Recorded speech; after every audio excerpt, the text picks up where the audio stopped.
Muy buenas noches, ¿cómo están? Iniciamos aquí nuestro ABC debate en este día, jueves 4 de julio, año 2019. Estamos viendo imágenes de trabajo que, por supuesto, hoy se desarrolla en nuestro país, mucho en la informalidad, hay que decirlo, porque se habla de casi 230.000 trabajadoras o empleadas domésticas, como suelen decirlo. Ahora, a mí me gusta más el término trabajador doméstico, que incluye no solamente a la persona que cuida de nuestra casa, que cuida a los chicos, que limpia, también están los choferes, están los jardineros, que pueden formar parte de este concepto que hace el Código Laboral y que en estos días fue motivo de mucha discusión, mucho debate, muchas dudas fundamentalmente, muchas preguntas.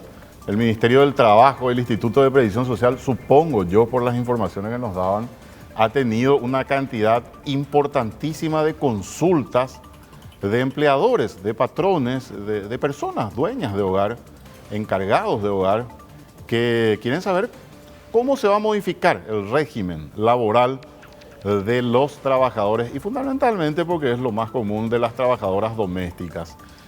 Tienen que ganar el salario mínimo legal, estamos hablando de aproximadamente, en estos momentos con el último ajuste, unos 2.192.000 guaraníes aproximadamente. Pero muchos dicen, bueno, ¿será que se puede pagar esto? ¿Cómo tenemos que hacer? ¿Cómo se paga el IPS? Aquel que ya tiene al trabajador doméstico en el Instituto de Previsión Social, ¿qué tiene que hacer? Y si no puede, bueno, esa es la duda que surge. ¿Puedo emplearlo a tiempo parcial? Una cantidad de interrogantes que surge.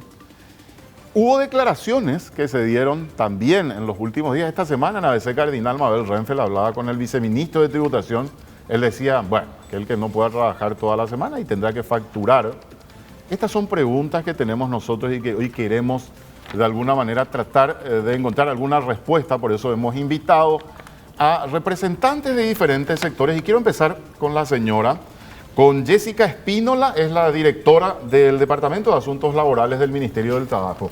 Bienvenida, Jessica, y gracias por estar aquí. Muchas gracias por la invitación. Bueno, ella ya estuvo conmigo ayer en ABC Cardinal, hablando ya con la ministra Bacigalupo también. A su lado está José Luis Urizar, es el director de Aporte Obrero Patronal del Instituto de Previsión Social. Gracias por venir. Muy buenas noches, muchísimas gracias por la invitación y un saludo para toda la teleaudiencia. Y acá a mi izquierda lo tengo, no tiene nada que ver, ¿verdad?, con que esté a la izquierda en estos momentos. Fue sindicalista conocido, sindicalista por lo menos yo. Y bueno, acá ya hablamos un poco de época y de edad también, ¿verdad? Es Eduardo Pérez Hadid, hoy abogado, un especialista en materia laboral. Gracias, Eduardo, por venir. Gracias a usted por la invitación. Buenas noches. Bueno, quiero empezar con el IPS, podemos, ¿verdad? Porque es el Instituto de Previsión Social, o empezamos con el Ministerio del Trabajo. Como ustedes quieran. Salario mínimo, vamos a empezar con Jessica, con la dama, ¿te Por parece? supuesto, excelente. Salario mínimo legal, Jessica, ¿esto es lo único que se puede pagar o hay otras posibilidades en el caso del trabajador doméstico? Pues ya descartamos, ya tienen como salario mínimo legal, eso se establece. Ellos pueden tener otros regímenes dentro de la casa. Así es, bueno. La ley 5407 se promulgó ya en el año 2015, desde aquella época tenemos en vigencia. En esta oportunidad solo se modificó un artículo que es el que elevó o equiparó el salario mínimo. O sea, la ley que se promulgó, que el presidente promulgó, modifica un solo artículo de la ley 5407 ya vigente desde el año 2015. Es precisamente esta ley la que ya establecía la forma de trabajar de este sector. Ya establecía que podía ser por hora, por día o por mes, ¿verdad? Entonces, en esta oportunidad solamente se equiparó esa discriminación salarial que existía anteriormente.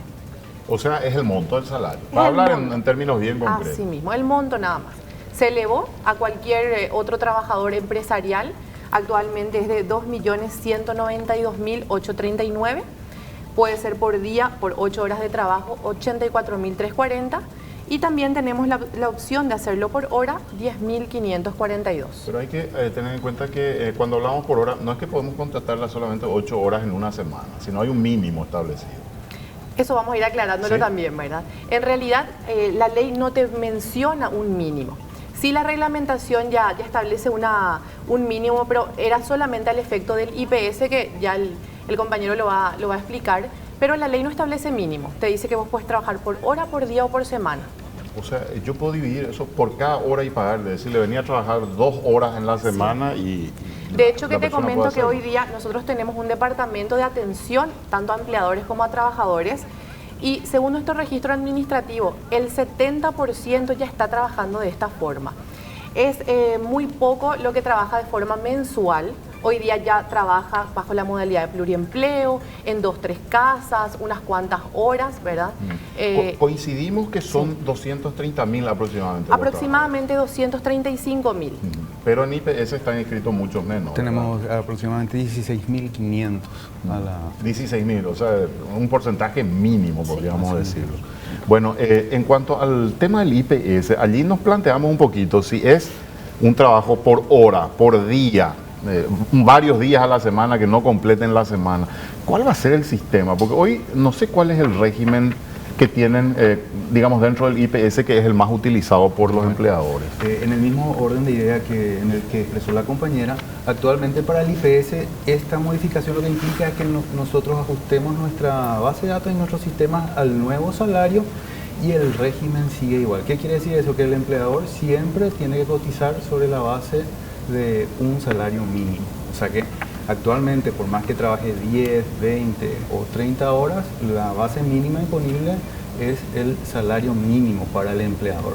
O sea, 2.192.000. Siempre va a tener que cotizar sobre esa base que estamos hablando de 385.000 guaraníes aproximadamente, todo el paquete. Ya. Sí, o sea, el aporte obrero y el patronal. Sí, y a eso hay que descontar el 9% que se deduce del salario del empleador. O sea, estaríamos hablando de 220.000 aproximadamente, que es lo que el empleador abona para cubrir el 100% de las obligaciones, tanto obrero sumado con el del Voy ahí patrón. porque ahí tengo una duda, porque ayer nos decían, Sí. si no estoy equivocado, nos decía otra cosa la gente del Ministerio del Trabajo. Vamos a ir en el tema en un ratito. Me gustaría preguntarlo a Eduardo Pérez. El viceministro de Tributación decía esta semana, se puede facturar, o sea, el trabajador doméstico que no esté aportando al Instituto de Previsión Social puede hacerse de una boleta, una factura, paga IVA y tranquilamente puede trabajar y cobrar por el servicio específico que realiza.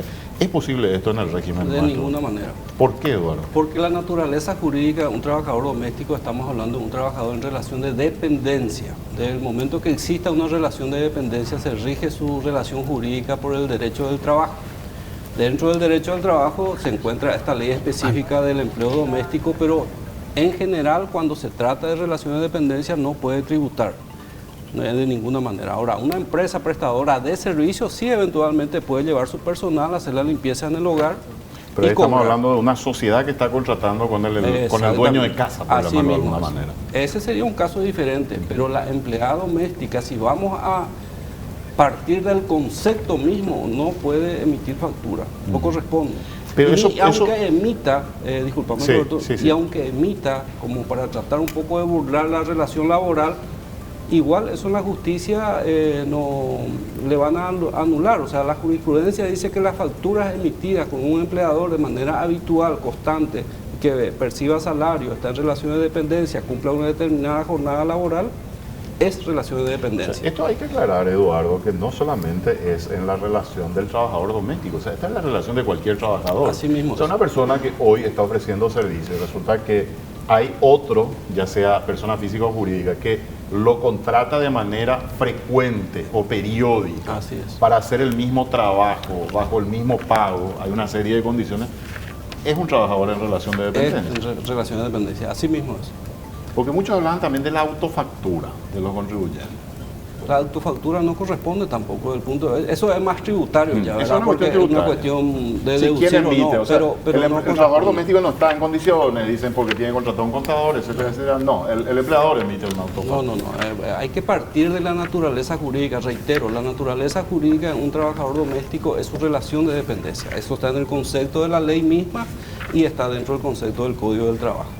Entonces no puede- corresponde. No, tampoco se encuadra dentro. Y no hay porque- que confundir, porque Sí. si no la gente va a empezar a hacer va a mandar a hacer las autofacturas o va a pedir facturas y finalmente ese empleador va a salir perjudicado porque va a tener que hacer frente no solamente con la indemnización, sino también con el pago al Seguro Social IPS. Porque también se habla de la figura de la empresa unipersonal, que es la persona física que tiene una cierta condición con ciertos elementos para desarrollar una tarea. Tampoco se puede configurar como una empresa El unipersonal. artículo 2 de la ley 125 de régimen tributario no establece dentro de esas categorías el empleo doméstico.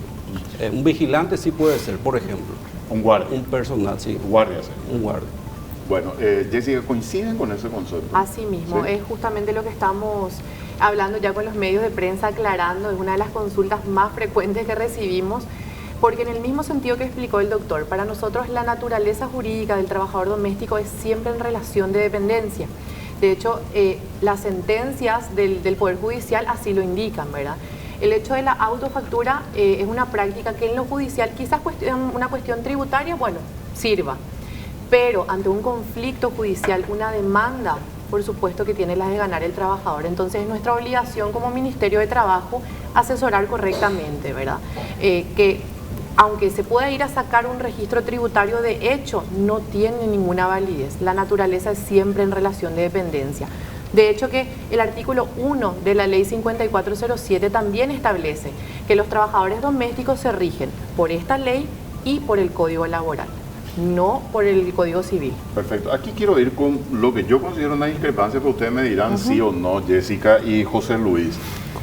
Jessica nos decía ayer con la ministra que hay posibilidades de contratar a un trabajador doméstico por un periodo menor, digamos, o sea, por una cantidad de horas determinadas. Creo que 16 horas hablábamos el día de ayer como mínimo de contrato. Serían 2 jornadas laborales de 8 horas, por hacerlo, digamos, razonable.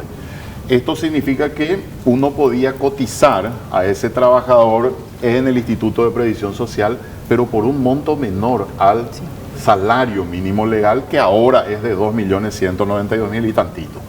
Así quedamos. Sí, ¿Esa posibilidad existe o ahí hay discrepancia con el Instituto de Previsión En Social? principio quisiera actualizar o rectificarme en el monto que dije 380, en realidad son 558.000 aproximadamente el paquete, ¿verdad? El monto imponible. Y bueno, y del trabajador, el 9%, estamos hablando de 190.000 aproximadamente. O sea, esa diferencia es la que el empleador debería de aportar. Entonces, esta posibilidad de aportar por un salario inferior sería en el caso que se llegase a aprobar esta ley de empleo a tiempo parcial que hasta el momento no fue promulgada. Esa es una situación, y la otra es que también en el IPS tenemos previsto el pluriempleo, que es una figura que es aplicable y está regulada también para el seguro doméstico, donde dos empleadores pueden contratar a un mismo trabajador. Vamos a suponer que trabaja 50% de las horas con uno, 50% de las horas con otro, entonces cada empleador aporta en forma prorrateada la cotización. Eso ya existe actualmente. Existe, o sea, y actualmente tenemos Pluriempleo, sí. Sí, en el régimen general tenemos más de 22.000 personas en esa modalidad, y seguro doméstico 235. Correcto, ahora nos estamos entendiendo. Entonces, el lunes se promulga, nos decía la ministra Bacigalupo, la ley de empleo parcial. Sí. Entonces, a partir de esa ley de empleo parcial, entonces yo puedo contratar por menor tiempo al trabajador doméstico. Sí, tenemos 2 regímenes, por decir de alguna manera. Actualmente, nuestra base imponible en el IPS siempre va a ser el salario mínimo legal vigente. Es decir, si yo tengo por menos horas, no me alcanzan los 2.192.000, necesariamente mi aporte igual debe ser por esa base imponible. En caso de que se promulgue, y estamos esperando que así sea a partir del día lunes, sí nos va a permitir, si alcanza de 16 a 32 horas, aportar por el salario real. Si hubiese una diferencia, el empleador completará para el fondo de salud. Correcto. Ari, hacíamos números incluso, a mí me gustaría hacer un número, Jessica, creo que es más fácil, ¿verdad? Sí. Si es el salario mínimo son 2.192.000. Sí. Si yo contrato por 16 horas, que es lo mínimo, entiendo que permite esta ley de empleo parcial, por 16 horas, supongamos 2 días a la semana, 8 horas cada día, etcétera, etcétera. ¿Cuánto tiene que aportar, cuánto le tiene que pagar el empleador al trabajador doméstico y cuánto tiene que aportar al IPS? Bueno, vamos a hacer 2 números como para que hagan la diferencia. En caso de que yo le eleve el salario mínimo a 2.192.538.39, el aporte del trabajador va a ser 197.355 y el del empleador 361.818. En caso ¿Cuánto es en total aproximadamente? 25,5%. Sí, pero en montos son más de 500.000. En montos como decía. 559.173. 559.000 guaraníes, perfecto. Recordemos también algo muy importante. Recién desde el 2015 se pasó al régimen general para el sector doméstico. Recién desde el 2015 se está aportando para jubilación. Anteriormente tampoco tenían este beneficio, ¿verdad? Que goza todo trabajador. Correcto.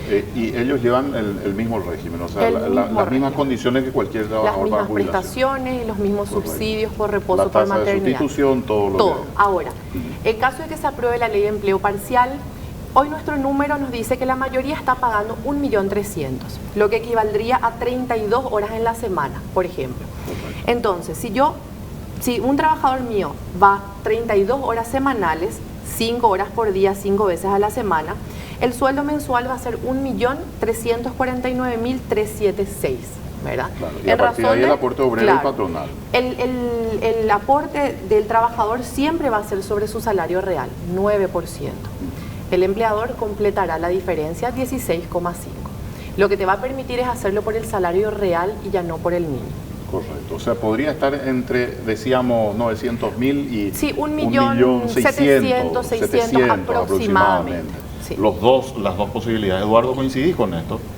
Coincido, pero pues te veo menear la cabeza, sí, como que no estás muy convencido. No, nosotros somos críticos como Asociación de Abogados Laboralistas a la política gubernamental en cuanto al tratamiento del derecho del trabajo, ¿verdad?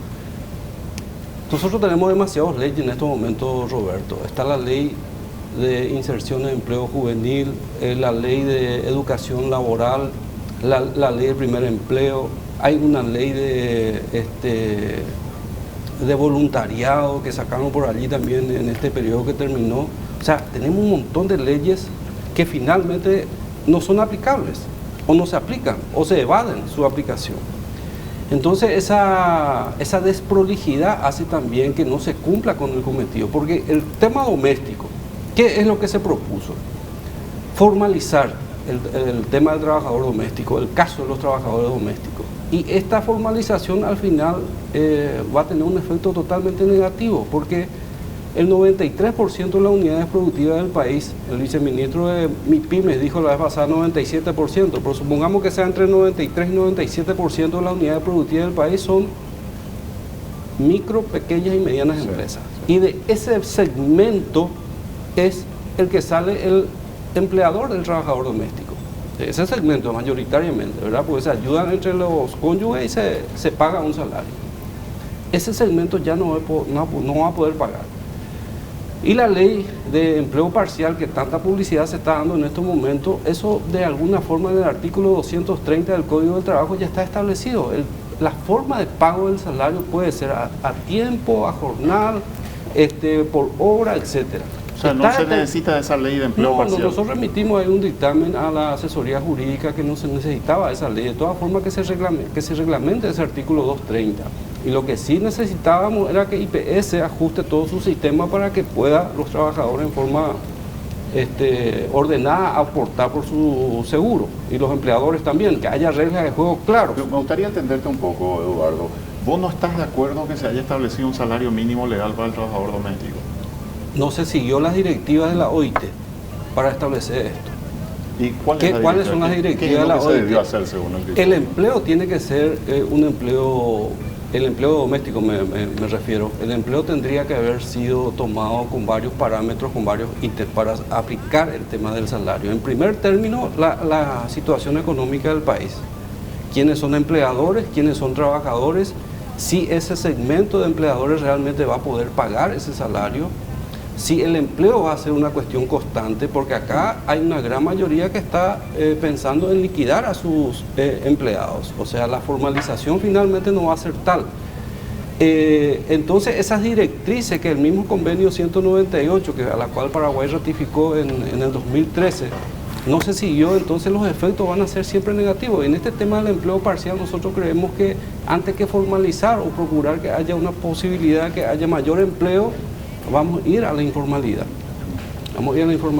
Y en el tema del empleo doméstico, Roberto, discúlpame, en Argentina tienen las libretas.